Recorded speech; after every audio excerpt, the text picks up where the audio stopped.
Legenda Putri Mandalika. Kisah dari Provinsi Nusa Tenggara Barat.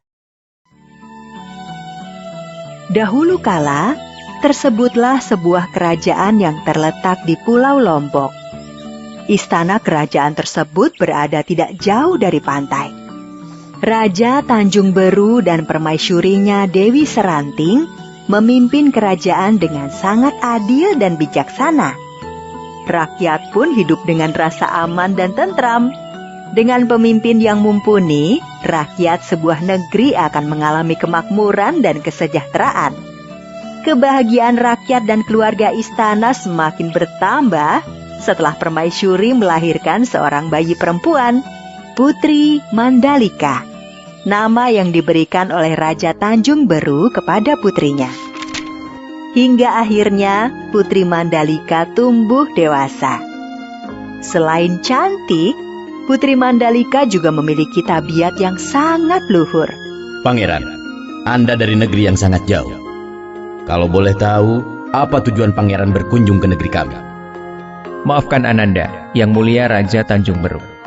Selama ini, Ananda telah mendengar tentang Putri Mandalika yang tidak hanya cantik, tetapi juga memiliki budi pekerti yang sangat luhur. Tujuan dari kedatangan Ananda adalah untuk melamar Putri Mandalika. Jika Yang Mulia berkenan, Ananda bermaksud menjadikan Putri Mandalika sebagai permaisuri. Sebagai seorang ayah, saya sangat tersanjung jika Mandalika menjadi permaisuri.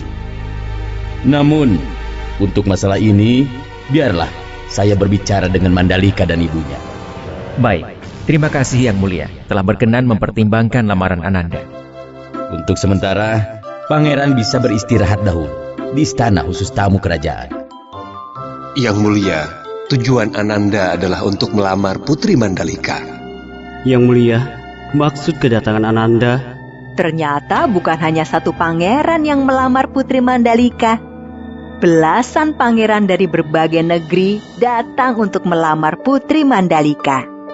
Karena banyaknya pelamar yang datang, Raja Tanjung Beru mengadakan rapat terbatas dengan permaisuri dan putrinya. Mandalika, saat ini telah datang belasan pangeran dari berbagai negeri.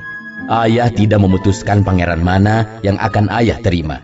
Karena itu, keputusan ini akan ayah serahkan padamu. Mandalika, ibu dan ayah akan merestui siapapun pangeran yang akan engkau pilih. Ibu hanya bisa mendoakan engkau memilih suami yang tepat. Putri Mandalika tidak langsung memberi jawaban.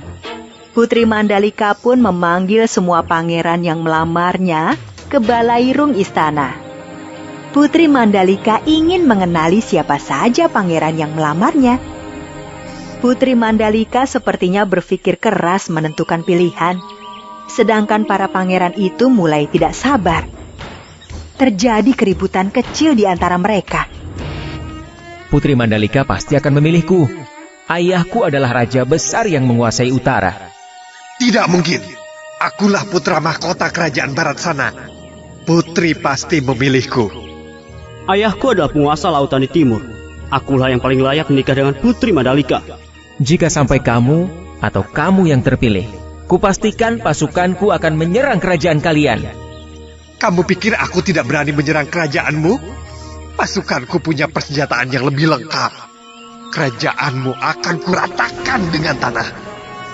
Kalau aku tidak terpilih, maka aku bersumpah semua armada angkatan laut ayahku akan meluluhlantahkan negeri kalian.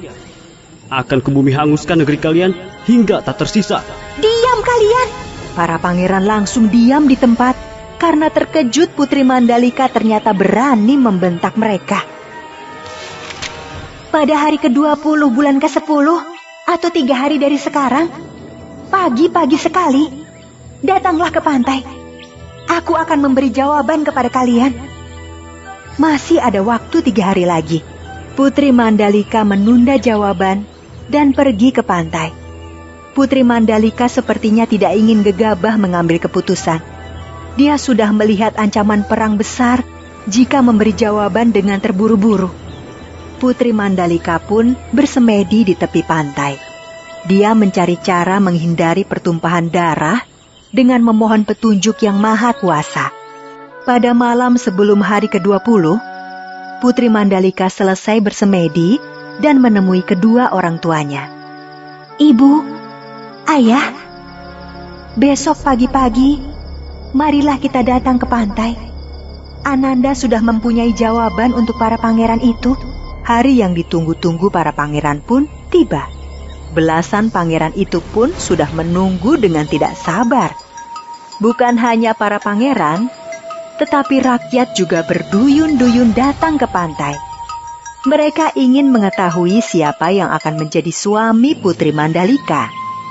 Putri Mandalika ditemani ayah dan ibunya datang dengan berjalan kaki dari istana. Setelah melihat para pangeran itu sebentar, Putri Mandalika berjalan menuju karang tempatnya bersemedi. Para pangeran, dengar baik-baik apa yang akan aku katakan, karena aku tidak akan mengulanginya. Jika aku menerima salah satu dari kalian, maka akan ada pertumpahan darah dan negeri-negeri di Lombok akan saling berperang. Aku hanya menginginkan rakyat negeri kita ini hidup makmur, aman dan tentram. Sungguh aku tidak akan sanggup melihat peperangan dan negeri-negeri saling bermusuhan. Kalian para pangeran akan tetap bisa hidup enak. Tetapi ingatlah nasib rakyat kalian. Rakyatlah yang selalu menjadi korban dan menderita akibat perang. Karena itulah, maka aku memutuskan menerima lamaran kalian semua. Itulah keputusanku. Dan keputusanku ini akan menghindarkan rakyat tidak berdosa dari kejamnya perang. Ibu dan ayah, terima kasih telah membesarkanku dengan kasih sayang. Ananda merasa belum cukup berbakti untuk membalas kebaikan ibu dan ayah. Tetapi takdir sudah menentukan demi kebaikan kita semua. Nanti akan muncul nyale berwarna-warni di pantai ini. Biarkan rakyat mengambilnya. Mereka bisa memasaknya atau menaburkannya ke sawah ladang mereka. Selamat tinggal, ibu, ayah.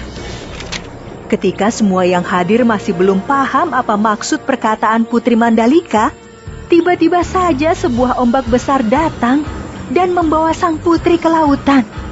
Tanpa dikomando, seluruh rakyat dan pangeran segera terjun ke laut mencari sang putri. Mereka berusaha menyelamatkan Putri Mandalika.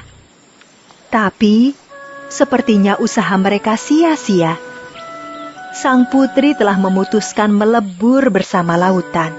Ketika semua sudah sangat kelelahan mencari sang putri, tiba-tiba dari arah laut, datanglah nyale berwarna-warni yang jumlahnya ribuan.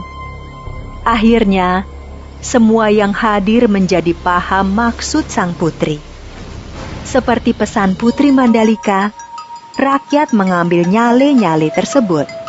Sebagian mereka masak, dan sebagian lainnya ditaburkan di sawah atau kebun agar tanaman tumbuh subur. Dan setiap tahunnya, tepat hari ke-20 bulan ke-10 penanggalan suku Sasak, nyale-nyale yang jumlahnya ribuan datang ke pantai.